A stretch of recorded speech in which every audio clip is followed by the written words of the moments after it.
Welcome back दोस्तों, स्वागत है आपका लर्न विद विशाल चैनल में।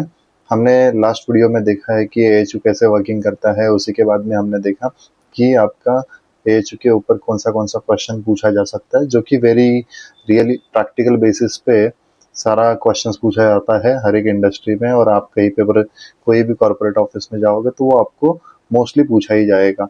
तो उसी के बाद में हम लोग एएचयू के अंदर जो पार्ट आता है, बेसिकली जो वीएवी होता है, वेरिएबल एयर वॉल्यूम, आजकल के सारे कॉर्पोरेट ऑफिस में और द स्मार्ट ऑफिस में वीएवी यूज किए जाते हैं। सो वीएवी क्या करता है, वीएवी होता क्या है, उसी के साथ में हम उसके अलावा by use of VAV how we can save the energy, so that we will be covering today in this session. So please stay tune and the इसके बाद में आपको काफी सारा क्वेश्चंस के साथ में you will be getting the more of the understanding from the VAV perspective. तो शुरू करते हैं हम वीएवी के साथ में। बेसिकली पहला क्वेश्चन आपका होता है कि व्हाट इज द वीएवी। तो वीएवी आपका क्या है, ये आप पहले जानना बहुत जरूरी है। So it is very important to understand what is VAV. VAV stand for the variable air volume, जिसमें आपका पहला शब्द ही कहता है कि वेरिएबल एयर वॉल्यूम। तो एयर का जो वॉल्यूम है हम इसको वेरी करने वाले हैं। सिंपल शब्दों में जैसे डेफिनेशन दिया हुआ है, VAV system controls room temperature by varying the air flow quantity instead of varying the air temperature. So यहाँ पे आपका जो वेरी होगा वो होगा एयर फ्लो का quantity rather than the your air temperature. But traditional system में क्या होता था कि आपका टेम्परेचर जो है, सप्लाई एयर का टेम्परेचर रिमेन कांस्टेंट रहता था अराउंड 14 डिग्री के आसपास। बट वीएम में क्या होगा, आपका सप्लाई एयर टेम्परेचर कांस्टेंट रहेगा, बट उसका वॉल्यूम जो है वो वॉल्यूम चेंज होगा बेस्ड ऑन द रूम के डिमांड में। जैसे रूम का टेम्परेचर हाई है तो फ्लो ज्यादा लगेगा, रूम का टेम्परेचर कम हो जाएगा तो फ्लो कम लगेगा। तो नेक्स्ट देखते हैं जैसे कि आपका कंपोनेंट क्या होता है वीएवी बॉक्स के अंदर। तो एक वीएवी का बॉक्स जो है उसका हम इमेज भी देखने वाले हैं, बट उसके पहले हम देखते हैं कि उसके मेन कंपोनेंट कौन से होते हैं। सबसे पहला होता है आपका डैम्पर, उसके बाद आता है आपका एक्चुएटर मोटर, उसके बाद आता है आपका एयर फ्लो सेंसर, उसके बाद आता है आपका controller and then your thermostat. So ये 5 मेन कंपोनेंट है आपके वीएवी में। हम अभी देखते हैं कि जैसे बेसिक वीएवी सिस्टम का लेआउट क्या होता है। तो हमने लास्ट वीडियो में जो देखा था वो था एएचयू। एएचयू के बाद हमारी हवा, जैसे बेसिकली ठंडी हवा कैसे ट्रैवल करती है, उसका लेआउट भी जानना काफी इंपॉर्टेंट है। तो आप कहीं पे भी ट्रबल शूटिंग कर रहे हो तो आपको वो काफी इंपॉर्टेंट रहेगा और आपको एक याद रहेगा कि क्या क्या पैरामीटर और कहाँ से क्या चेक करना। सो आप देख सकते हो, ये पहला मेरा जो है यहाँ पे आप देखोगे तो ये एएचयू है, जहाँ पे नॉमेनक्लेचर भी किया है। ये एएचयू हैंडलर है हमारा, यहाँ पर एयर हैंडलर एएचयू। तो यहाँ पे जो मोटर के थ्रू जो मोटर के थ्रू जो ब्लोअर होता है, ब्लोअर से ये आपके सप्लाई डक्ट से एयर निकलती है। तो इसका जो कमांड है, मोटर का जो भी कमांड है वो वीएफडी देता है। तो यहाँ पे देखिए आप वीएफडी का कनेक्शन देख सकते हो, ये वीएफडी यूनिट लगा हुआ है, यहाँ से आपको मोटर को सिग्नल जाता है। तो मोटर वीएफडी द्वारा आपकी मोटर की स्पीड जो है कम ज्यादा की जाती है। देन इसके बाद आप देखोगे कि सप्लाई एयर आपकी ये यहाँ से ट्रैवल कर रही है, ये एयर डक्ट में जाएगी, यहाँ से आगे वाले डक्ट से यहाँ पर जाएगी। तो एक यहाँ पे वीएफडी द्वारा एक सेंसर भी लगा हुआ रहता है, जो हमने लास्ट इसमें देखा था, स्टैटिक प्रेशर सेंसर होता है, जो कि हमें पता चलता है कि डक्ट का प्रेशर कितना है जिससे। तो ये आपका अगर देखोगे तो यहाँ से सप्लाई आपका डक्ट है, देन ये जाता है आपका वीएवी बॉक्स को। यहाँ पे एक वीएवी बॉक्स है, यहाँ पे एक वीएवी बॉक्स है। तो वीएवी बॉक्स में जो कंपोनेंट होते हैं वो सारे दिए हुए हैं। यहाँ पे आपका रिटर्न सिग्नल के दिए है, ये आपका एक्चुएटर प्लस कंट्रोलर दोनों है। देन ये आपका सप्लाई डक्ट जो है वाया डिफ्यूजर हर एक रूम में जा रहा है, आप देखोगे तो ये 3 कंफर्ट के हिसाब से यहाँ पे गया हुआ है। उसी के बाद में यहाँ पे भी आपका सिमिलरली ये जा रहा है, आपका डिफ्यूजर में जा रहा है, छोटे छोटे डक्ट। तो ये सारा डिजाइन किया जाता है।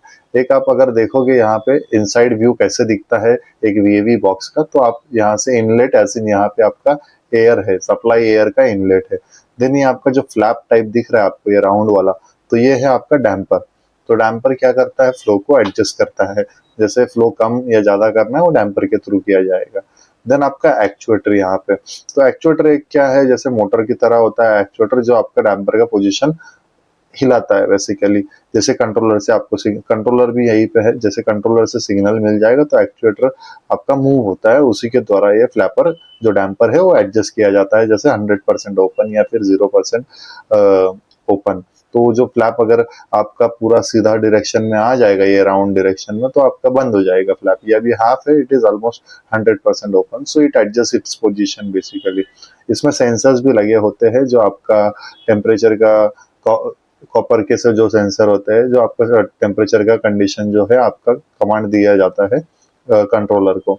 Then this is your outlet. Reheater एक ऑप्शनल यूनिट होता है, अगर हमें सिस्टम इंटीग्रेट करना है तो हम उसे भी यूज कर सकते हैं। देखिए अभी हम देखते हैं कि ऑपरेशन कैसे वर्क होता है वीएवी का, स्टेप बाय स्टेप हम देखेंगे कि सबसे पहले जैसे एएचयू का सप्लाई एयर है आपका, वो कांस्टेंट टेम्परेचर पे अराउंड 12 से 14 डिग्री के इस पे आपका वीएवी तक पहुंचेगा। अभी हर एक रूम में आपका क्या होता है, थर्मोस्टेट। थर्मोस्टेट एज इन आपका एक जो रिमोट होता है, बेसिकली हम कह सकते हैं एसी का रिमोट जो है वो थर्मोस्टेट कह सकते हैं, लेमन लैंग्वेज में है बेसिकली, बट इसे कहते हैं thermostat in corporate terms. Technical team uses the similar word. Then if room temperature increases, जैसे गर्मी बढ़ गई है अभी रूम में, तो थर्मोस्टेट क्या करेगा, आपका सिग्नल भेजेगा। इसी में जो सेंसर होता है वो आपका सिग्नल भेजेगा वीएवी बॉक्स को। वीएवी डैम्पर क्या होगा फिर, अभी जैसे आपका कंट्रोलर को पता चल गया कि ये थर्मोस्टेट पे टेम्परेचर ज्यादा बता रहा है और सेट टेम्परेचर अभी कम कर दिया, तो आपको क्या करना है कि ये वीएवी, देन कंट्रोलर आपके एक्चुएटर को कमांड देगा। एक्चुएटर को कमांड जैसे ही मिलेगा, एक्चुएटर डैम्पर को ओपन कर देगा। तो वो फोर्थ स्टेप में देखिए, VAV dampers open more, then more air flow enter the room and more cooling. जैसे ही डैम्पर फुल ओपन हो गया तो आपको कूलिंग बढ़ जाएगा। देन इसी के बाद में अगर ज्यादा रूम ठंडा हो रहा है तो आप देखोगे कि डैम्पर पार्शियली क्लोज करेगा और बाद में एयर फ्लो रिड्यूस होगा। और जैसे ही एयर फ्लो रिड्यूस हो गया, कूलिंग कैपेसिटी भी चेंज हो जाता है, आपका रूम का टेम्परेचर भी कम होता है। तो इसमें जैसे बताया मैंने कि थर्मोस्टेट में पहले सिग्नल भेजा, देन कंट्रोलर जो है डिसीजन लेगा कि कितना करना है, तो वो उसके बाद में एक्चुएटर को एडजस्टमेंट के लिए भेजता है। देन डैम्पर पोजीशन चेंज होता है, एयर फ्लो कम होता है, और मॉडर्न वीएवी जो है ये सारे बीएमएस सिस्टम को कनेक्ट होते हैं आपका। तो बीएमएस सिस्टम काफी इंपॉर्टेंट होता है, जैसे स्मार्ट आईबीएमएस कहते हैं बेसिकली इसे। तो आपका इंटीग्रेटेड सिस्टम में बीएमएस सिस्टम काफी इंपॉर्टेंट होता है। तो वो आपका एनर्जी एफिशिएंसी बढ़ाता है और आपका कंजम्पशन कम करता है। देखिए अभी बताया है इसमें जैसे वाई वीएवी सेव्स दी एनर्जी, तो कैसे एनर्जी सेव होता है ये जानना काफी इंपॉर्टेंट होता है एक आपके HVAC technician, HVAC engineer and the facility manager के लिए। तो एक एग्जांपल से समझते हैं, जैसे हमने लास्ट वीडियो में भी बताया था कि फैन का जो पावर है वो आपका डायरेक्टली प्रोपोर्शनल होता है क्यूब ऑफ द स्पीड पे बेसिकली। तो n3 जो होता है, तो power is directly proportional to your speed का क्यूब। तो इफ एयर फ्लो डिमांड अगर रिड्यूस होता है 20% से, तो आपका फैन का पावर भी रिड्यूस हो जाएगा 50% ऑलमोस्ट। तो इसलिए हमें जान के लेना है कि कैसे हम स्मार्ट डिजाइन कर सकते हैं, या फिर वीएवी का ऑप्टिमाइजेशन यानी प्रॉपर कैसे यूटिलाइज कर सकते हैं, जिससे हमारा लेस एयर फ्लो होगा, उसी के साथ में पावर भी लेस होगा, स्टैटिक प्रेशर भी लेस होगा, और वीएफडी अपना स्पीड, फैन का स्पीड कम कर देगा, तो मोटर पे भी लोड कम पड़ेगा। तो it results into the your huge electricity. जैसे एक एग्जांपल के तौर में समझते हैं हम कि नाइट टाइम में ऑफिस का ऑक्यूपेंसी बहुत कम हो जाता है, तो वो टाइम पे वीएवी के डैम्पर क्लोज हो जाते हैं पार्शियली, ऑलमोस्ट मतलब 10-20% ओपन होते हैं। तो वो टाइम में ये कमांड देता है, क्योंकि आपका स्टैटिक प्रेशर बढ़ जाता है। जैसे कि अगर हम ये एग्जांपल पकड़ते हैं, यहाँ पे आपका वीएवी का डैम्पर है और यहाँ से आपका इनपुट है, यहाँ पे आउटपुट है, ये आपका इनपुट है। और जैसे अभी टेम्पर पार्शियली क्लोज हो जाएगा तो लगभग ये आपका लेट से 90% क्लोज होगा। तो यहाँ से आपका जो है थर्मोस्टेट से कमांड जाएगा यहाँ पे, और बाद में it sends an command to the your VFD to, जैसे वीएफडी को कमांड गया तो वीएफडी को कमांड जाएगा यहाँ से, और वीएफडी आपके मोटर को कमांड देगा, तो आपका मोटर भी स्लो डाउन हो जाएगा, which results into your the energy saving. तो फैन का speed reduce, energy consumption drops significantly. तो एक फैसिलिटी मैनेजर को क्या क्या आपको चेक करना है as a facility manager, you have to check the air flow कितना आ रहा है, डैम्पर का पोजीशन कितना है, टेम्परेचर कितना है, एंड द फॉल्ट अलार्म कुछ है क्या। तो ये सारा आपको बीएमएस सिस्टम में भी पता चलता है। Hence BMS operator plays an important role into your HVAC system. Basically in last video also we are discuss कि आपका 60-70% जो कंजम्पशन होता है, 70% कंजम्पशन जो होता है, it is because of your HVAC system only. अभी देखते हैं कि क्या क्या प्रॉब्लम हमें आ सकते हैं वीएवी में। लाइक टेक्निकल सिस्टम है तो उसमें प्रॉब्लम भी आएगी कभी ना कभी, तो वो क्या प्रॉब्लम हो सकते हैं, हमें क्या क्या इशू आ सकते हैं डे टू डे बेसिस। सबसे पहला होता है कि रूम कूलिंग, ओवर कूलिंग हो रहा है या फिर कम कूलिंग हो रहा है। तो पहला प्रॉब्लम है आपका room not cooling, basically low cooling का प्रॉब्लम है यहाँ। तो लो कूलिंग में अभी आपको चेक करना है कि डैम्पर बंद है क्या, जैसे कि डैम्पर स्टक है क्या, वो चेक करना है।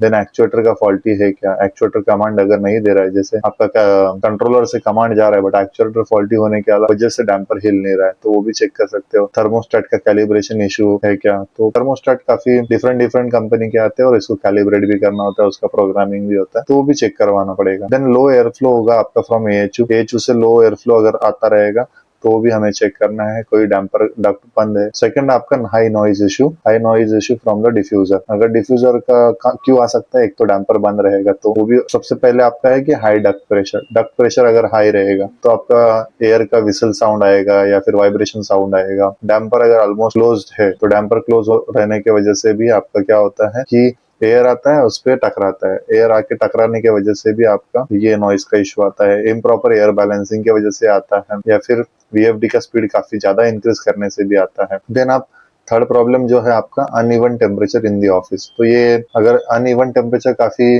मल्टीपल रीजन से हो सकता है।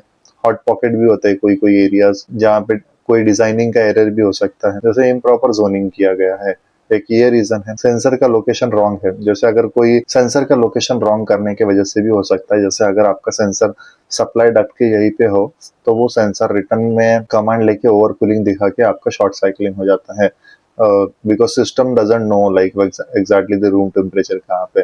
तो आपका सेंसर का location plays an important role into this.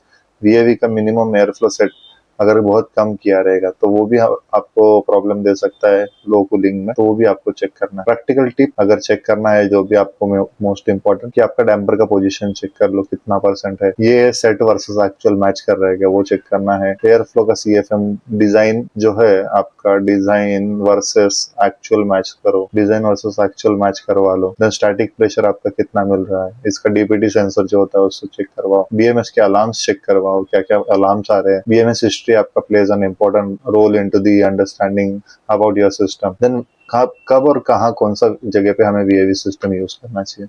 एक IT offices, corporate offices, then आपका shopping mall, airport, large commercial spaces, ये सारे जगह वीएवी का इम्पोर्टेंट जो है वो काफी बेस्ट है, और ये वीएवी आपको एनर्जी सेविंग में काफी हेल्प करेगा। लेकिन अगर आपका छोटा दुकान है या छोटा ऑफिस या छोटा लो बजट प्रोजेक्ट है, स्मॉल होम्स, यहाँ पे वीएवी आपको कुछ ज्यादा इंपॉर्टेंट प्ले रोल नहीं करेगा, क्योंकि स्मॉल होम्स में आपका स्मार्ट एसी ऑलरेडी होता है जो हम हाई वॉल कहते हैं, तो वही उसके अंदर ही कंट्रोलर है। तो that plays a good amount of, we can say, that plays a good role into this small budget. Then initial cost इसमें काफी ज्यादा हाई होता है, बट लॉन्ग टर्म में जो इफेक्ट आता है वो काफी बेटर होता है। तो I hope this has help you, and then will just summarise हमने क्या क्या सीखा अभी। तो हमने देखा कि व्हाट इज वीएवी, इसके बाद में कैसे काम करता है, इसके एनर्जी सेविंग कैसे कर सकते हैं, और प्रैक्टिकल ट्रबल शूटिंग कैसे कर सकते हैं। तो दोस्तों हम ऐसे और आगे भी काफी वीडियो लेके आने वाले हैं टेक्निकल के, इलेक्ट्रिकल से भी शुरुआत करेंगे, प्लम्बिंग भी करेंगे। बने रहिए, एंड ये वीडियो को ज्यादा से ज्यादा शेयर कीजिए, so that I will get the motivation and I will share the most of the videos with you guys. Along with that, we will be having the certification courses as well. So stay tuned. Thank you so much.